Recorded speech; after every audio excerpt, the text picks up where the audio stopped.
Hello again, everyone.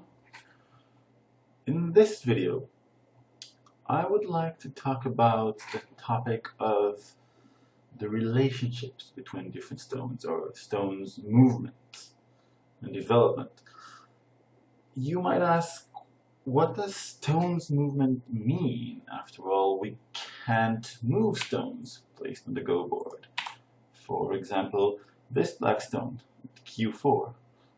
You can't just pick it up and say, now you're here. Well, I can, that would just be illegal. The stone is here. But when we talk about stone's movement or stone's development, we mean how additional stones will relate to this stone. For example, we call this move the move that develops from Q4. R6 move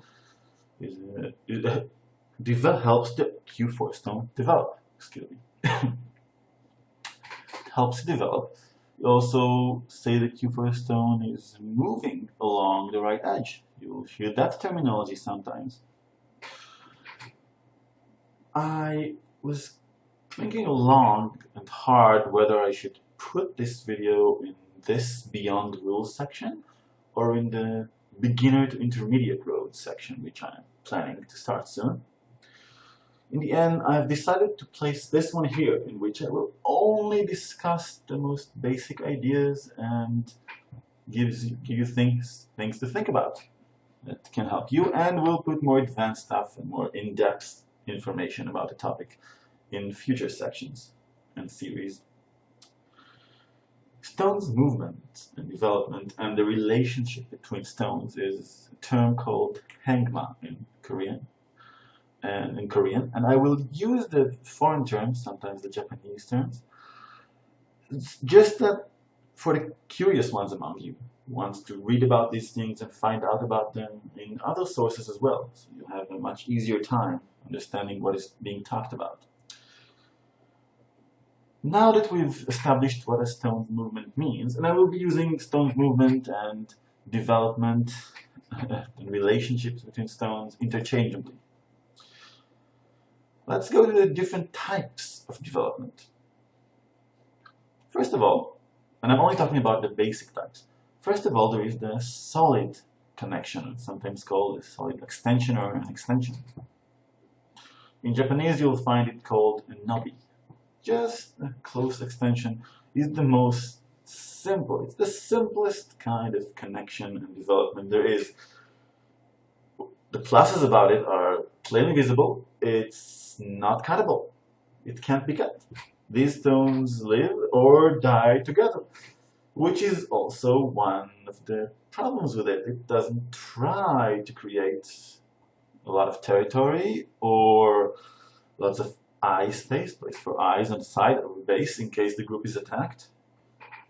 But it is very, very solid in terms of not getting cut. It's the slowest in terms of development. It's the safest in terms of connection.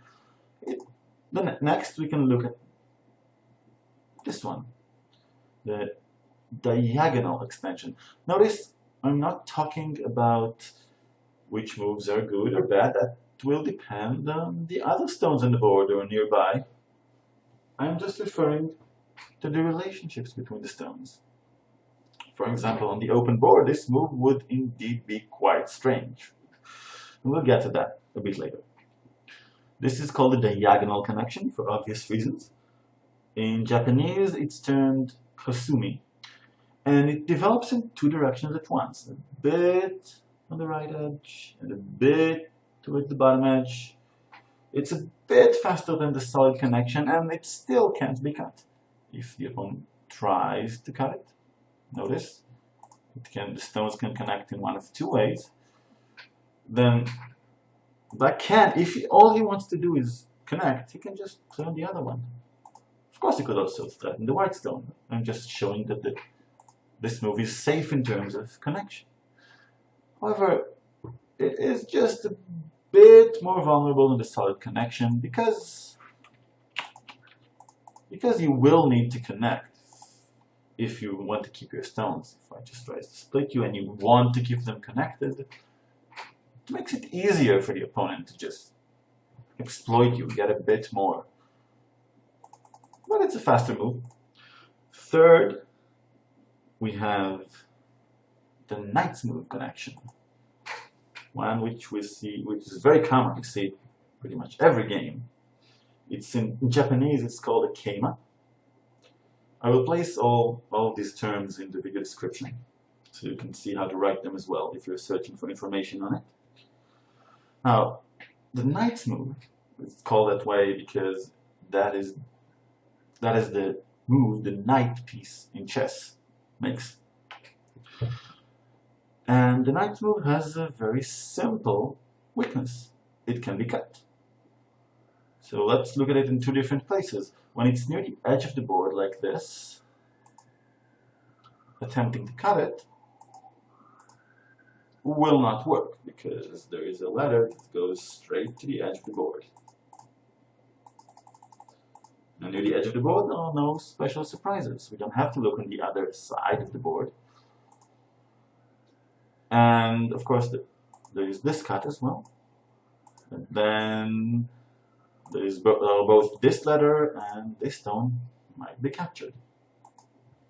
I'm going a little bit faster than my previous videos in this series, I know, because I assume that if someone reached that far, he is already a bit more familiar with the game and will be okay with it. Tell me how you feel about this speed. Of course, any white stones in the area will immediately force black to think about his connection. Can white cut now or not? Maybe if white has a group on the inside. Maybe white has some stones, played some stones here earlier in the game. Can this shape be cut? I don't know. This is no longer strictly a knight's move because I added another stone here, which has a different relationship with these. A knight's move in the center of the board, or not so close to the side, is even more susceptible to being cut because so far from the edge of the board, even with no ladders. Of course, with a ladder, there's just this cut. If the ladder isn't good for black, he's cut apart. And this is the ladder, for those of you who haven't been able to follow that quickly. But even if there isn't a ladder in the center of the board, this kind of cut tends to be quite safe to play often. So you have to be careful with it. But the knight's move is a very common move, of course. It helps you solidify territory, it helps you raise low territories. We'll deal with it in future videos. A third type of connection is called a one-point jump. And this is the move. It's a jump leaving 1 point of space between the two stones. It's called ikken tobi in Japanese. And there is a proverb in Japanese which says ikken tobi is never wrong. Of course, that's of course incorrect. Sometimes playing this move would be incorrect. But it goes to show that this move shows a nice balance between speed and safety, because it's faster than the moves we previously saw, and at least definitely faster than the solid connection and the diagonal connection. But it's still very hard to cut it. Its weaknesses are that if the opponent threatens to cut us apart, if we don't reply, we get cut apart. So we can just have a free move then. Or we have to ask ourselves is this a problem? But generally this will never be a problem unless something really weird is happening in the position. We can just, near the edge of the board, we can just capture the opponent. Near the edge of the board, there's nothing you can do. Even in the center, there are different things we'll be able to do about it. Then now we reach the 2-point jump. special move because you learned so much about it early on. Here is the 2-point jump. I'll even play a position in which it happens all the time.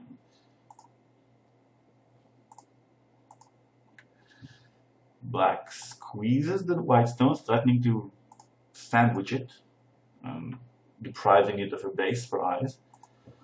So white will usually make a base, and this is the point where we most often see the 2-point jump. Not in this exact scenario, but in scenarios of this type. You want to make a base. Why 2 space jumps? Because this is the largest distance you can play, and which, if you want to keep your stones connected, the opponent can't do anything to cut them. There's not a thing the opponent can do about it. If all you want to do is to keep them connected, of course. So if you can make a 2-space extension, it would give you more place for eyes and more territory potential than just having 1 space. And having a 3-space will leave, well, maybe the opponent can split you. I'm not saying this move is better than this move. It actually isn't. Both interesting. Just the reasons we see a 2-point jump. As I said, it's called a nikken tobi in Japanese. Just one word of caution about 2-point jumps. 2 words of caution, actually. One is that it's generally used to split apart large areas to prevent the opponent from getting everything there. And they shouldn't be used too freely, because if you just make 2 space extensions, if white just tries to make one during the game on this side and on this side, well, let's say black just got a lot while it happened. Say black got this corner while this was going on, and I won't show the exact sequences, of course. This would take me too far afield. And this corner while this was going on, and let's make it look a little bit more reasonable than not like just one player was playing. Of course, this is a ridiculous opening which will never happen in a real game. But if you just play these slow 2-point jumps everywhere, without considering here 1, 2, and 3 places, without considering which places it's good and in which it's bad, then you'll notice that it doesn't make any territory. What? You want to make 4 points at each of the places you played it? That doesn't seem like much. So you only play it when you need safety. It doesn't really get you anything, so don't overdo it. Don't play 2-point jumps everywhere. Even when you need safety, there are sometimes other methods. Okay. One of the last specific shape we'll go over is the relationship between stones, is the large knight's move, which is this one. Just like the small knight's move, which leaves 2 potential weaknesses. The large knight's move leaves 4 potential weaknesses. Does that make it bad? Not at all. Not necessarily. Depends on the position. It tries to develop faster. It tries to get more. We just will have to be more careful. Black will have to be more careful with this move. That's all. Notice that with, oh, by the way, the large knight's move is called an ogeima in Japanese, if you're looking for information on that. And it represents a very fast development. Notice that if the opponent doesn't even play next to your stones, you are probably able to just play elsewhere. For example, you know that in the opening you prefer to just take another corner, because all development moves, all extensions or jumps from a given stone actually represent a certain trade-off between speed and safety. We want to develop faster, and if we have no need to play nearby, we just play at the area where we think is the biggest. We don't have to play nearby, so don't think you can only go with these. And lastly, there is the issue of walls. Whereas if, for example, one side has a wall, let's make an example. If a position such as this happened,